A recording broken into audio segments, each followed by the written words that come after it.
Olá, pessoal. Estamos aqui para a correção do nosso exercício dessa semana, tá? E lembra que foi o assunto que vocês viram lá no EducaPE, certo? Aí eu deixei algumas questões envolvendo aqueles conceitos que vocês viram, que foi força elástica, força de atrito e força centrípeta, não foi? Foi esses três conceitos que vocês estudaram lá. E eu passei as questões em cima disso. Então vamos corrigir agora. Olha só, a primeira força que nós vamos ver aqui é força de atrito, certo? Olha que força de atrito, gente, é você só pegar a coeficiente de atrito e multiplicar pela força normal. Então, para me determinar a força de atrito, é só coeficiente de atrito, que é chamado de μ, tá? Esse μ aqui, ó, esse μ estático, e N, que é chamado de força normal, beleza?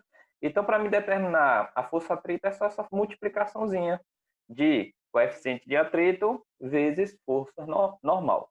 Aí a primeira questão que eu deixei diz assim, ó, um bloco de madeira com massa de 10 quilos é submetido a uma força F que tenta colocar movimento. Sabendo que o coeficiente de atrito estático entre o bloco e a superfície é 0,6, calcula o valor da força F necessária para colocar o bloco na situação de iminência do movimento.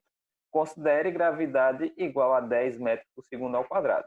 Certo? Aí eu coloquei esse lembrete aqui, gente, para vocês lembrarem do seguinte detalhe, que a força normal, né, N, essa força normal aqui, é a mesma coisa que o peso. E lembra que para mim determinar peso é você pegar a massa vezes gravidade, certo? Peso é massa vezes gravidade. Observa que na questão está dando a massa. A massa na questão, ó, a massa desse bloco é 10 quilos. Tá aqui, ó, 10 quilos. Então eu tenho um Mzinho, 10 quilos, tá? E eu tenho a gravidade, o G aqui, ó, gravidade. Gravidade vale 10 metros por segundo ao quadrado. Então, para me determinar a força normal, que não está dando na questão, né? Não está informando no enunciado, eu tenho que determinar qual é essa força normal. E a força normal vai ser o quê? Vai ser 10 quilos multiplicado pela gravidade, que vai ser 10 metros por segundo ao quadrado, certo? Então, a primeira coisa que eu vou fazer aqui é achar essa força normal, o N, que eu preciso. Porque o coeficiente de atrito, o μ, eu já tenho aqui, ó, 0,6, tá? Coeficiente de atrito estático entre o bloco e a superfície é 0,6. Beleza.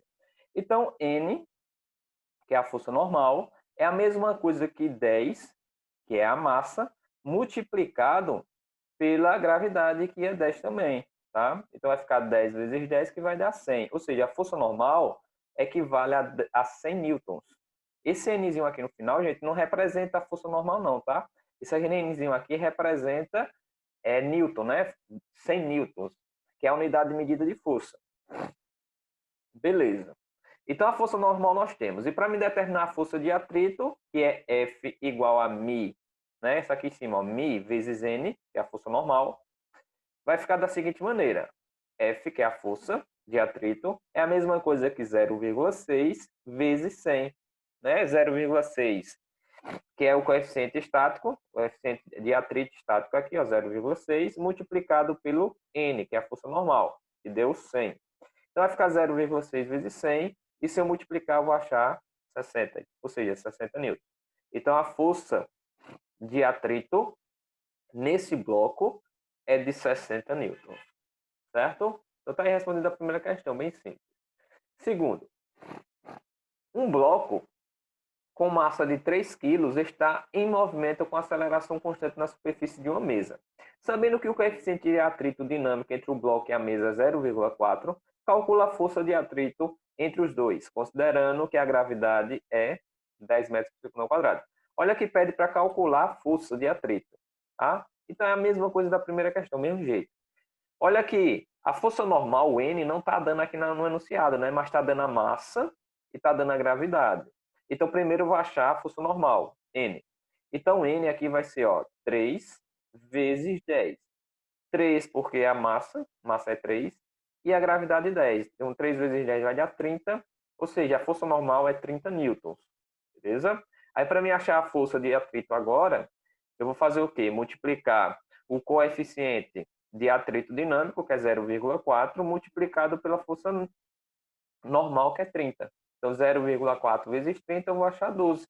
Ou seja, a força de atrito equivale a 12 newtons. Então, gente, olha aqui, percebe que é bem simplesinho, tá? Se sabe aplicar a fórmula, fica muito fácil. Tá joia? Então, está respondida a segunda questão. Vamos para a terceira. A terceira questão já envolve força elástica. Eu botei duas questões de cada conceito, tá? Olha que a força elástica é F igual a K vezes X. Onde esse K aqui é a constante elástica, tá? Constante elástica. E X representa a variação sofrida pelo corpo elástico. É a deformação da mola, tá? E o Fzinho você já sabe que é a força aplicada no corpo elástico, né? Então, beleza. Sabendo que a formulazinha para me determinar a força elástica é essa, F igual a K vezes X, K é a constante elástica e X é a deformação, vamos para a terceira questão. Olha só. Uma mola apresenta uma das extremidades fixadas a um suporte. Ao aplicar uma força na outra extremidade, essa mola sofre uma deformação de 5 metros. Determina a intensidade da força aplicada, sabendo que a constante elástica da mola é de 110 newtons por metro, tá? Então é basicamente isso aqui, gente. Olha só.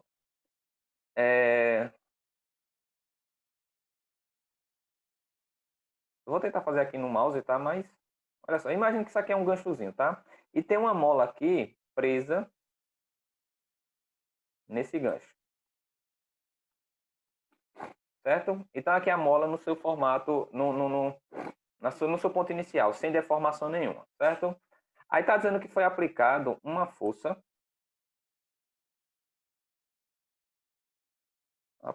Foi aplicada uma força na outra extremidade, ou seja, uma extremidade está ligada num gancho aqui, ó, no suporte, e outra força vai ser aplicada aqui na outra extremidade.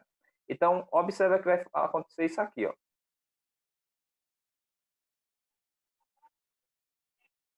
Certo? Se houve uma força aqui puxando para baixo, então vai haver uma deformação na mola, né? Vai esticar essa mola.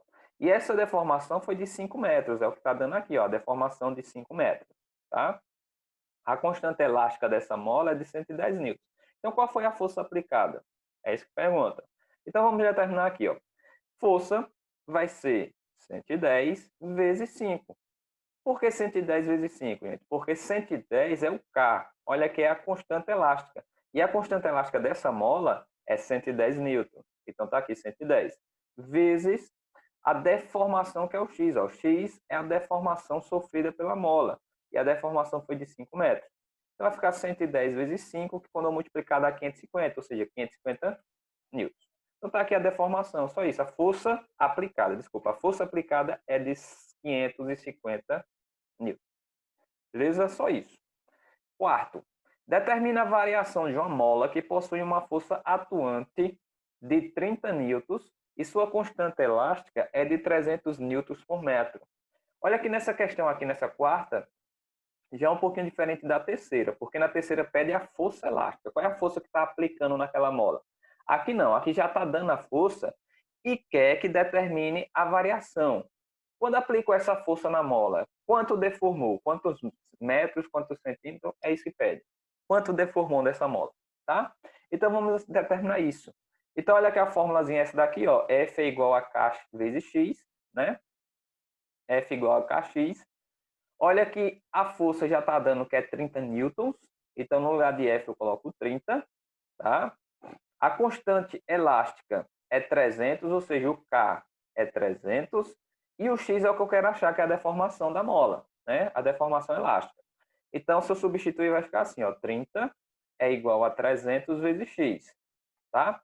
300 vezes X eu posso colocar no primeiro membro, 300x, igual a 30. Pega esse 300 que está multiplicando, joga dividindo, então vai ficar 30 dividido para 300. E quando eu dividir 30 para 300, gente, eu vou achar 0,1. Ou seja, a deformação elástica foi de 0,1 metro. Certo? Isso aqui equivale a 10 centímetros, né? 10 centímetros. Pronto. É isso. Então, quando eu aplico essa força de 30 newtons sobre uma mola que tem a sua constante elástica de 300 newtons por metro, a deformação que ocorreu foi somente de 0,1 metro. Certo? Quinta questão. A quinta questão já envolve agora o terceiro conceito, que foi força centrípeta. Tá? Olha aqui, a formulazinha para me determinar a força centrípeta é essa daqui ou essa daqui, tá? É uma das duas. É uma ou outra. Aqui eu tenho força centrípeta é igual a massa vezes aceleração centrípeta, tá? Então pode ser massa vezes aceleração. Ou pode ser massa vezes velocidade ao quadrado dividido pelo raio, tá? Porque lembre que a força centrípeta geralmente é dada em círculo, né? Então vamos lá. E esse círculo tem um raio. Olha, os termos da equação da força centrípeta são F representa a força centrípeta, que é dada em Newton. M representa a massa do corpo. A aceleração, não está dando aqui, tá? Mas A é a aceleração centrípeta. Aí o V representa a velocidade do corpo em metro por segundo. E o R representa o raio da trajetória circular. Beleza, com isso vamos responder a quinta questão. Determina a força centrípeta descrita por uma montanha-russa com massa de 1.000 quilos e aceleração centrípeta de 200 metros por segundo ao quadrado.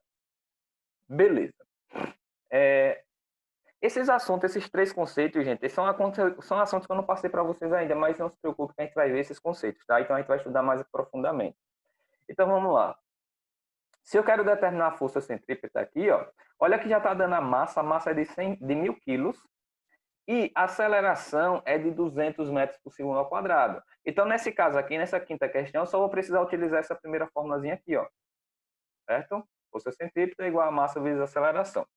Então, vai ficar assim, ó. Massa é 1.000 vezes a aceleração é 200. E se eu multiplicar 1.000 vezes 200, eu vou achar 200.000 newton. Então, tá aqui, ó, só isso. A força centrípeta, nesse caso, vai ser 200.000 newtons. Certo? Está aí respondida a quinta. E a sexta questão e última diz assim, ó. O globo da morte é uma grande esfera metálica utilizada como atração em circos. Por exemplo, para que um motociclista realize movimentos dentro do espaço. Quando uma pessoa movimenta-se com sua moto em um globo da morte, ela precisa aplicar uma velocidade mínima para não cair a dar uma volta completa. Observe as forças que atuam sobre um motociclista ao percorrer o globo da morte. Aí tem essa ilustração aqui mostrando, tá? Então, olha só, gente. Quando ele está aqui nessa parte de baixo, olha que há duas forças aplicando sobre ele, tá? A força normal, que é uma força que está em direção ao centro do globo da morte, né? No centro da esfera. E uma força peso, que é justamente a força da gravidade aplicada na massa do corpo, não é? Então, aqui uma força peso apontando para baixo. Aí, se ele está nesse lado direito aqui, ó, já subindo, observa que eu vou ter duas forças, que é a força normal puxando para o centro do círculo, né? E a força peso puxando para baixo. Lembra que a força peso sempre vai puxar para baixo, porque tem influência da gravidade, né? A gravidade sempre está puxando para o solo. E quando ele está aqui no ponto máximo lá em cima, ó, tem duas forças apontando para baixo, que é a força normal que vai para o centro e a força peso que vai puxando para o solo, certo? E mesma coisa aqui no lado esquerdo. Beleza. Observe que a força peso sempre aponta para baixo, enquanto que a força normal aponta para o centro da esfera. No movimento circular realizado, a velocidade é constante, mas a direção e o sentido do vetor variam, pois mudam com a aceleração centrípeta. Tá? As forças mudam porque vocês viram que tem casos que fica uma força para baixo e outra para cima, fica uma para o lado esquerdo e uma para baixo, para o lado direito uma para baixo, ou as duas para baixo. Tá? Então, as duas forças elas se alternam. Na direção do raio da trajetória, a força centrípeta é dada pela soma das forças que atuam sobre o corpo. Considere a imagem do globo da morte e os dados raio igual a 2 metros, massa igual a 150 quilos, que é o peso do homem mais moto, tá? E velocidade é igual a 6 metros por segundo. Velocidade no ponto mais alto, aí está dizendo assim, ó, determine a força centrípeta do conjunto motociclista e motocicleta neste ponto, certo? Então é isso. Só que aqui determine a força, né? Determina a força centrípeta. Então, beleza, gente. Olha só. Nesse caso, olha que no enunciado não está dando aceleração, certo? Está dando a massa, mas não está dando aceleração. Então, essa primeira formulazinha aqui eu não vou utilizar. Então, eu vou utilizar essa segunda. Ó. Por que eu vou utilizar essa segunda? Porque está dando a massa, que é 150 quilos. Está dando a velocidade. Olha que a velocidade é 6 metros por segundo ao quadrado. E está dando o raio. Olha que o raio é 2 metros. Tá? Então, eu vou utilizar essa segunda aqui. Então, substituindo os valores, eu vou ter o seguinte, ó. Força vai ser igual a massa, que é 150, tá aqui, vezes a velocidade ao quadrado. Olha que a velocidade é 6, então fica 6 ao quadrado, dividido pelo raio. Olha que o raio é 2, por isso que está 2 aqui embaixo, certo? Então, ficou 150 vezes 6 ao quadrado, dividido para 2. Professor, a massa está fora da divisão aqui, ó, da fração. Por que o senhor colocou dentro da fração lá? Porque, gente, olha que eu poderia escrever assim, 150 vezes 6 ao quadrado sobre 2, tá? Pode ser assim. Mas já que aqui é uma multiplicação, eu vou ter que multiplicar 150 vezes 6 ao quadrado. Então, se eu colocar tudo sobre 2, não tem importância, tá? Então, tá aqui. Aí, primeira coisa que eu vou fazer aqui é resolver 6 ao quadrado, que dá 36. Então, fica 150 vezes 36 sobre 2. Depois, eu multiplico 150 vezes 36, que vai dar 5.400. E, por final, eu divido para 2, que vai dar 2.700. Então, está aqui a resposta. A força centrípeta aplicada nesse globo da morte, né, sobre o motociclista, vai ser de 2.700 newtons. Certo, gente? Então tá aí respondido.